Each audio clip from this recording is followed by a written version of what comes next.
sorry, we're a little bit late. We're so excited to be, we were catching up, and thank you all for being here.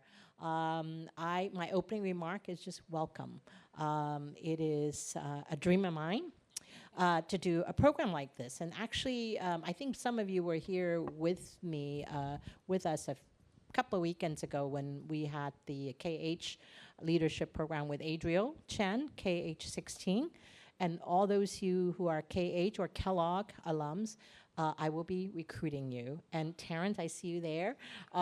Because I think I have mentioned to Judy and others, just among our alumni, whether it's Kellogg or KH, we can solve any problem. We have experiences in any industry, whether it's AI, F&B, arts and culture, entrepreneurship, any type of business. So I really want to use Asia Society Hong Kong as a platform. And so we will be doing more of this. And in fact, Cynthia reminded me when we had lunch about a year ago, I think, maybe 6 months ago, we were talking about all sorts of things that we can do, and each one of our wish lists has come true. And you are the last one. Well, you'll be the beginning of many, because we talked about having you here, kind of having a conversation. And you are also a noted dean. Your bio speaks for itself. You were in London Business School before coming to Kellogg,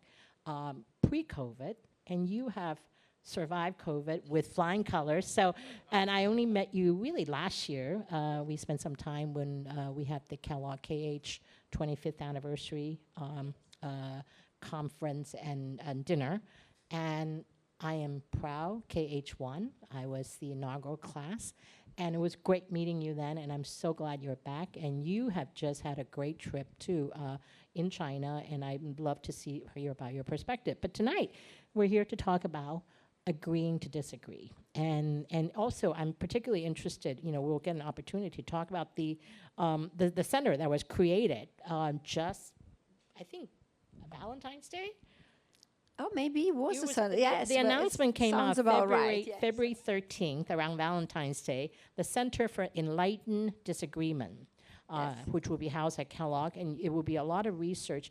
And one of the things we want to talk about tonight is, all the stuff that we're talking before coming over. We were talking about elections. There's so many elections around the world.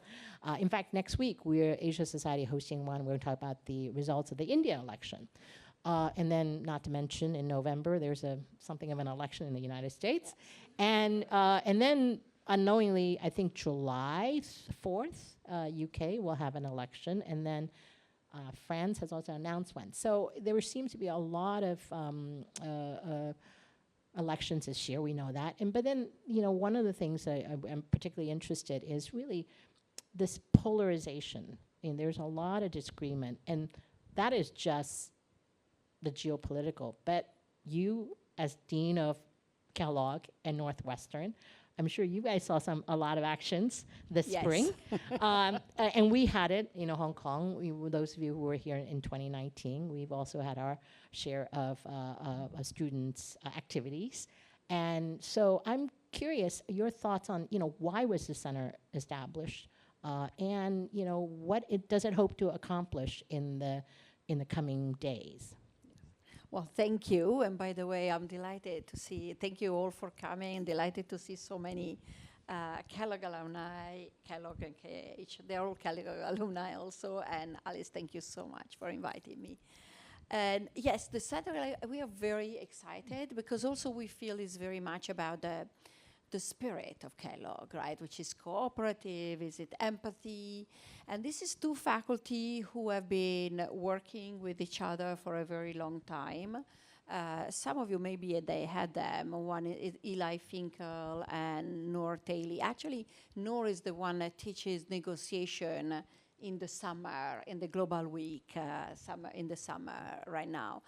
And they coming from a very different perspective, and actually as a exemplification, I should mention that as a clarification of agreeing to disagree, or how you don't have to demonize the other side. Eli is Jewish and Noor is Palestinian, so it's and they've been friends forever, and So Very you know, interesting combination. it's an interesting combination. You know, like it couldn't be a better what to do.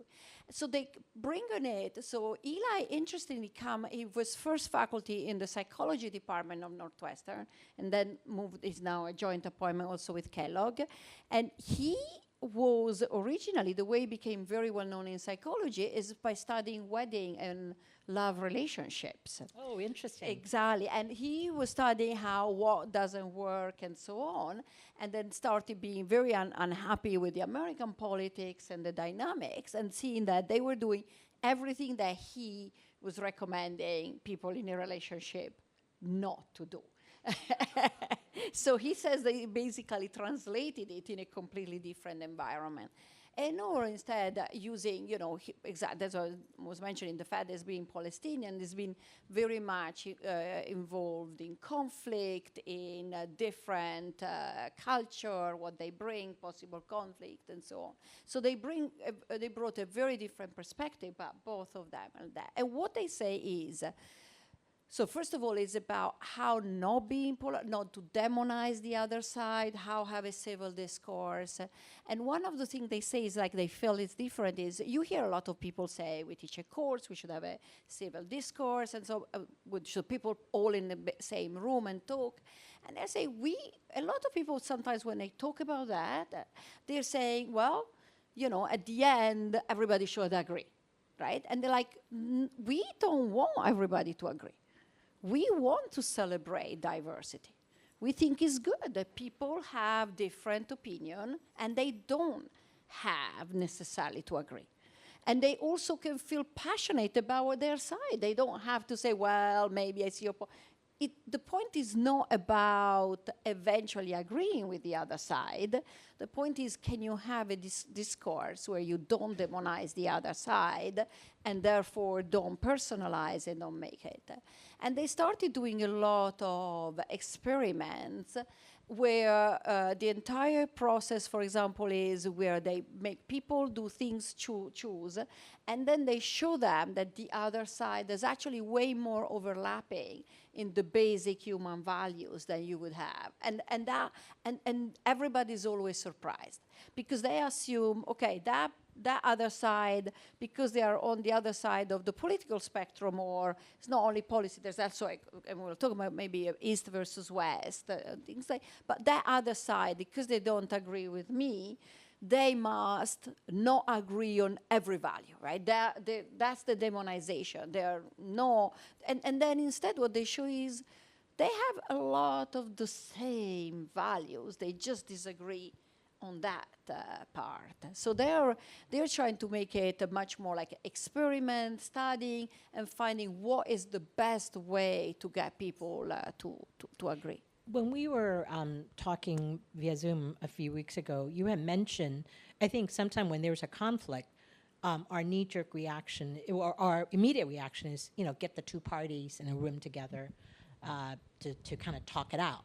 And you had said, some of the research has shown that sometimes defeats its purpose. Can you kind of enlighten on that? Yes, it was very interesting. We were having exactly that discussion about what was happening in campus, and people say, well, put them all in the same room. And then Noor said, actually, the evidence is not like that. And that's where they are bringing their, the biases is more sophisticated. What they were saying is the academic evidence in their world shows that if the two parties are in a asymmetry in terms of power. Let's say one is in power and the other is not in power. You put them in the same room, you sometimes create excessive expectation from the side not in power. So then they have a discussion, they have like we agree to do something, then they leave, and then the part more in power feels like, yes, and now we're doing, and the part not in power has completely different expectation that the other side has not understood. Like, again, they had a discussion where they just talked over each other. Mm-hmm. And therefore, actually, that creates even more disappointment and more conflict later. So it sounds like, when I remember one of the class I took, I think it was our last class with Professor Mort Kamian, yes. Who has passed away. And he made us watch Wizard of Oz. I don't know if those of you had Mort's class. And what I learned, before doing my EMBA, I was a liberal arts major. And I always felt, emotional. I can't argue. I can't really articulate. It's emotion. Everything is, and what I found, the success for me from taking the MBA was kind of looking at things, the decision tree, where the decisions, making decisions based on evidence and facts. And what Mort's class, Wizard of Oz, what I took out of it was, you need a head, brain, you need courage, you need heart, and you need courage. The third thing is courage.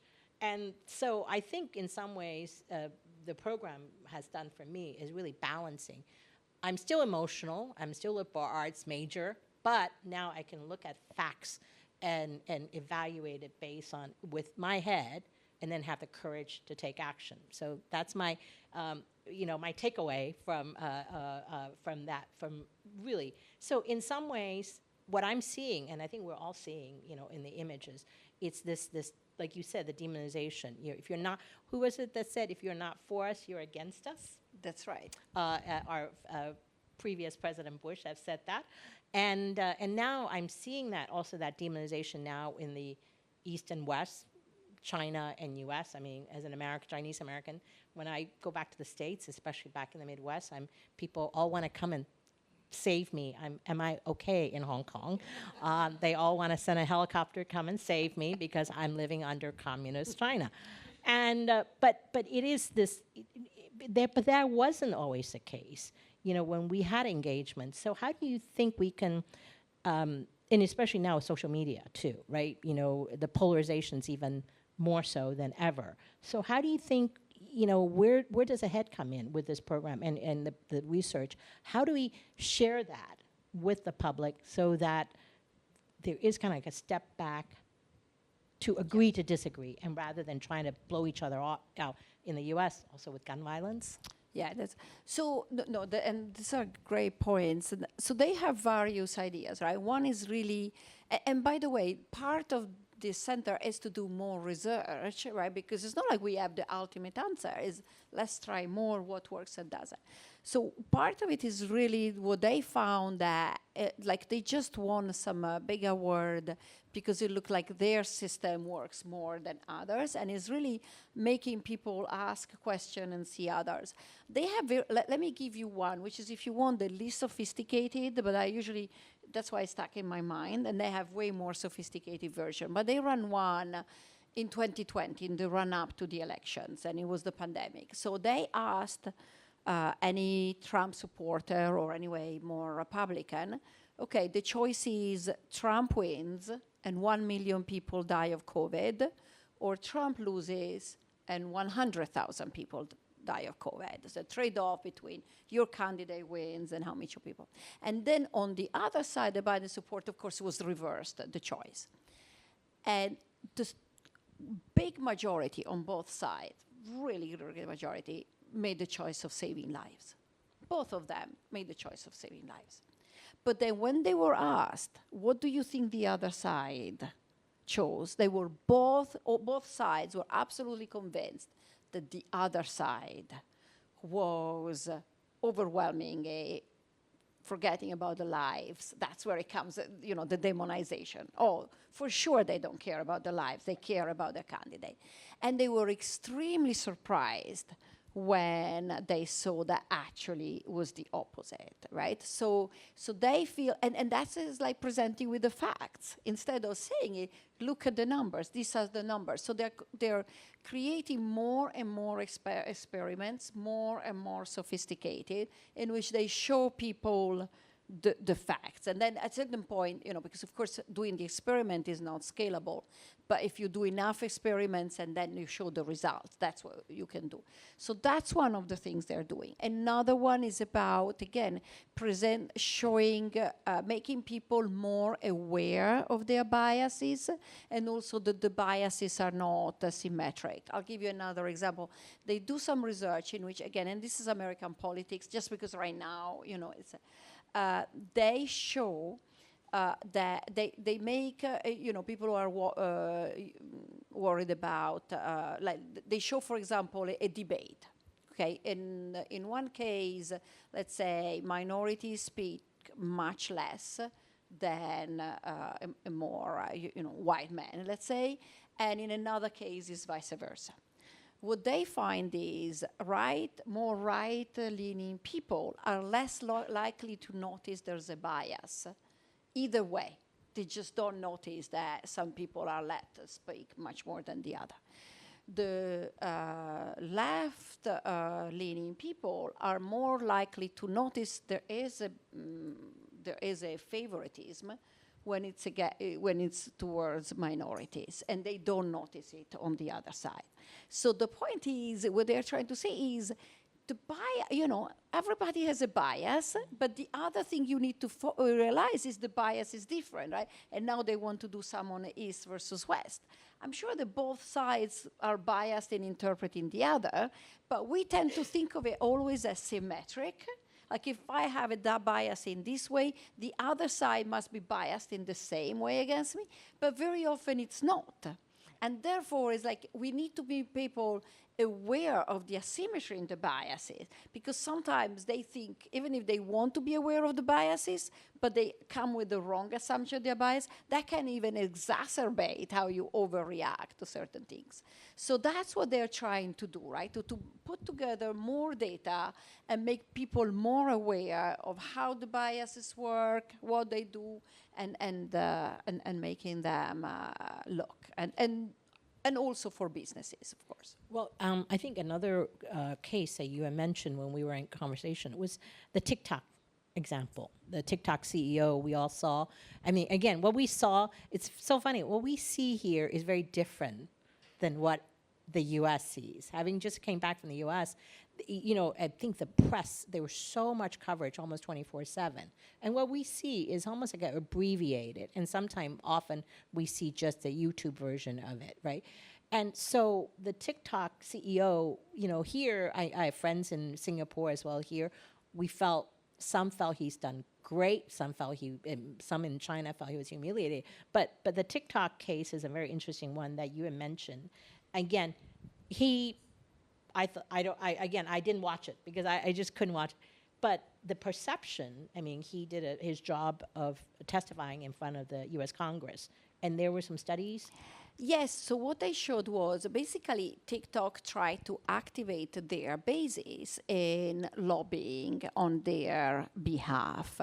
Taking the Uber has been very successful in activating their base in using, and it was very effective. What they didn't anticipate is that completely backfired, because if people are worried with TikTok that you're brainwashing your users, and now you see them coming in big things supporting them, the conclusion the Congress did, and you have to they started with a certain bias. They see all them coming. What their interpretation is, look, that they really wanted. They're like, oh, you see, they brainwashed them. This is proof that they brainwashed them, and they brainwashed them so much that now they are activated on that, right? And it's not thinking how the Congress would have perceived that. So when he used that in the things and talking about their own, he was thinking look, what we're doing is good, and the Congress was just seeing it as evidence of brainwashing. And I can confirm that because a few weeks ago in New York, I was attending a women's conference, and I attended Senator Kristen Gillibrand's talk. She's a Democrat, very more liberal, from New York, and I went there hearing. Her speech was definitely very pro-women, anti-Trump, so on and so forth. But when it came to the TikTok case, her rhetoric sounds exactly like the Republicans, the hawk. And that really surprised me. So when you say the Congress, in this case, in TikTok, her point was media, the TikTok is persuading, youth. Because in the U.S. the media rule is that media has to be owned by Americans, and TikTok's influence on youth will definitely impact the election, maybe. And so what I found interesting was in a case like TikTok, both the right and the left are seeing things in the same in way. the same way. Because there the bias is East versus West, right? It's like, okay, so this is the China who's like they're brainwashing on to keep TikTok alive. Next thing, what they will die. So it's almost like like even if we find a method, what is difficult is you have to keep in mind the different biases, right? So like what they point out is sometimes, okay, we are all in the US focused on, exactly Democrats and Republican, but there was a completely different bias, a completely different type of conflict that played. And somehow, I think the CEO of TikTok missed it, right? He thought, you get all these young, they're Democrats, so he plays with the Democrats, maybe against the Republican. Totally different dynamic that was going on, yes. So what do you what do you think is going to be happening? Now let's talk about the East and West. What can we learn from this? I feel like we're kind of walking down, this kind of almost like path to awards. Every day, every week, I hear a lot of these, and especially what's happening in the Straits, whether it's Taiwan or what's happening in the South China Seas and so on. So what can we do to prevent? You're right, bias is not just West. I think Asians, East, also gender biases. There's biases, everyone has them. But one of the things that I also noticed, and one of the, agreeing to disagree, I like my colleague, we're kind of diverse, not totally diverse, but here in Hong Kong, we have Holly, who's an American, we have people from young and old. So the diversity I see as a strength. And I always felt diversity in America versus lack of diversity, like in corporate Japan, as also gender diversity, lack of gender diversity as kind of a weakness. And now here in Hong Kong, we're also talking about board diversity as Hong Kong exchange. So diversity is good, right? But how to agree? But now the sense that I'm also seeing in the States is DEI is almost like a dirty word. Diversity is not. Maybe perceived, maybe part of it is the political. So how do you now bring that together and start promoting that diversity does add value to a corporate? So there's different dimension, right? So when Mong said the DI, or at least the diversity, like what the faculty, for example, made me notice is that we talk about diversity, but again, we are still biases in we want consensus. So the point they're saying is, and it's true because being on board, I noticed it. We talk all about having diversity around the table at a board, but the CEO still expects at the end unanimity in approving their decision. And if there's some people disagree, it's almost like a failure, right? Like, how come, I'm clearly not good, it's disrespectful, or I'm not a good CEO. How come they disagree? Because it's a decision of business, right? So we put the diversity, but we are not still able to accept the consequences of diversity, which is some people will keep disagreeing because they, they will put one objective more weight than another, and they're not supposed to disagree. Sorry, they're not supposed, they would agree to make a favor of the CEO, but if you're agreeing to make a favor of the CEO, aren't you destroying the whole point of the diversity? So that's also what they try to talk, how to help a leader to not try to push people into saying the same thing, celebrate the diversity. It makes the final decision much more difficult, right? Because then all of a sudden, if some of the people are still against you, like, okay, am I doing the right decision? So I think that's the first step. We are putting diversity, but we haven't, and that's what I feel the Center for Enlightened Disagreement, there's a lot of study we could do in leadership because we haven't studied how you are a leader when people around you are not homogeneous, and I will take a different, and besides how you make them feel heard, even how do you take a decision? Suppose now you have a split, half-half. It doesn't mean it's wrong. Eventually you'll have to decide. So that's the first part. I think we have diversity, but we don't know that, so at least also the faculty study, we don't know how to handle it properly. The part on the DEI, the backlash, is especially in the US, is, well, in part is political, but in part is example that is demonizing the other side. Because maybe we can disagree on what, how much you put weight on diversity versus another, how much having diversity can benefit versus other dimension, right? That's fine. It is a difficult question, right? How much diversity you want, and how much you want the expert on a certain things independently from diversity. It's a difficult question, but it's becoming, again, demonized, right? So you are not putting diversity first, so you don't value diversity at all, versus maybe it's different ways. So it's interesting because the entire debate, it goes away from the debate about DEI as diversity, as inclusion, into, once again, you demonize the other side.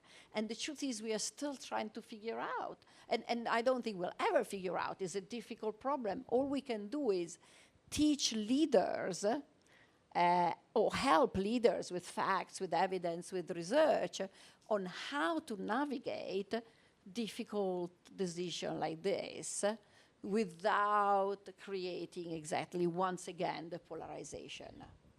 I think there's still a lot of work to do because one of the things, I used to run a museum in New York, Chinatown, and there was this is Life magazine, 1939, and there was a picture of a Japanese and a Chinese, and the caption says, "This is the good Asian, the Chinese, and this is the bad Asian, and this is path to war," 1939, right? And the other day I was at in overseas attending a music festival, and this gentleman was a Ukrainian. This was last year, Ukrainian Canadian. And I told him I was from Hong Kong, and he didn't want to talk to me. And then I said, "Oh, I'm originally from Taiwan." And you know what he said to me? "Oh, you're the good Chinese." and I was like, okay, now I know what my line is, right? And it's just, again, this demonization. And again, this Ukrainian Canadian, who music lover, loved Bruce Lee, and all of a sudden, the minute I mentioned where I'm from, he put me in that category. And he literally did not want to talk to me. And I had to kind of win him back.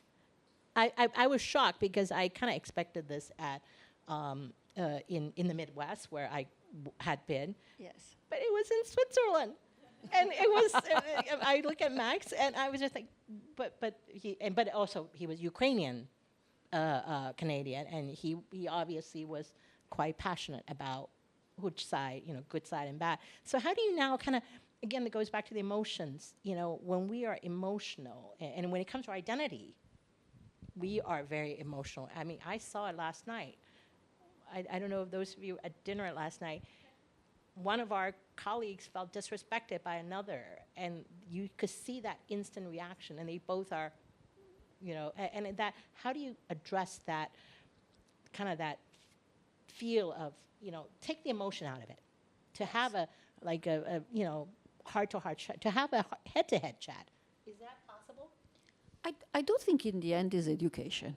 Is, the only thing we can do is educate. And it's interesting, also again, what this faculty have done. The president of Northwestern is really interested, so they want to do it. So they've designed a course, and what they want to do is randomly selected do it at the very beginning of the year, randomly selected some student will take this course, and then follow them in the next 4 years and see whether they are more likely to mix with different type of groups and so on. And so I don't know what's exactly, and they don't know either, right? What's the right way? But I think it should be something that eventually it is a thing you can educate, and you can start even earlier than at the university. You can start, as early as kindergarten, but it's important to do some research and figure out exactly how to do it. Because I think the mistake sometimes is, these are things like exactly like that. Like we put them together in a room and they'll sort it out. So sometimes in these type of things, our reaction is, it's relatively simple. I know how would I get along. I never think badly of the other side, right? I wouldn't, I don't. I'm not prejudiced. Right, I'm fine, exactly. So there's that sense like, no, it's simple. I know we can just fix it. And instead we need to recognize, and that's why I like of what they're doing, is we need to recognize it is difficult because we all are very often not aware of our biases. And also very often in these conflicts, emotions come out. And we need to be able to figure it out and to recognize, another thing they talk about, to recognize when it's the emotion.